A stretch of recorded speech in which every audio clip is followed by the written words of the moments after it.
আসসালামু আলাইকুম বন্ধুরা, আশা করছি সকলেই বেশি ভালো আছেন। আজ আমি যে রেসিপিটা বানাবো এর জন্য আমি একটা প্যানে 2 কিলো গরুর গোশ নিয়ে নিয়েছি। এর সাথে আমি 2 টেবিল চামচ আদা বাটা, 2 টেবিল চামচ রসুন বাটা, 1 টেবিল চামচ জিরা বাটা, কিছু গোটা গরম মশলা, দারচিনি, এলাচ, লং, তেজপাতা, 1 কাপ পেঁয়াজ এটা দিয়ে দিব।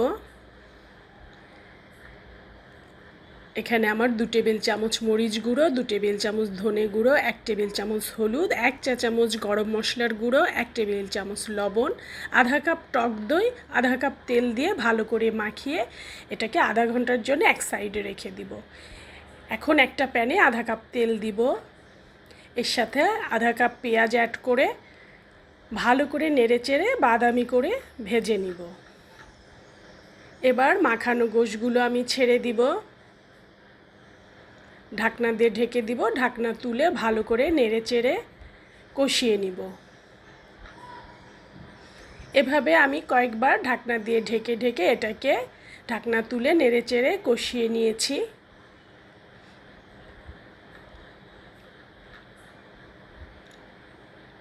আবারও ঢেকে দিব।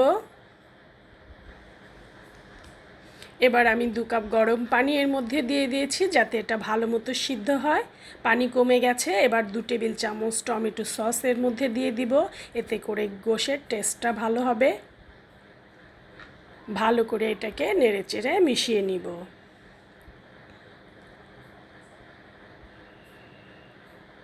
এখন আমি উপর থেকে হাফ চা চামচ জিরার গুঁড়ো দিয়ে দিব।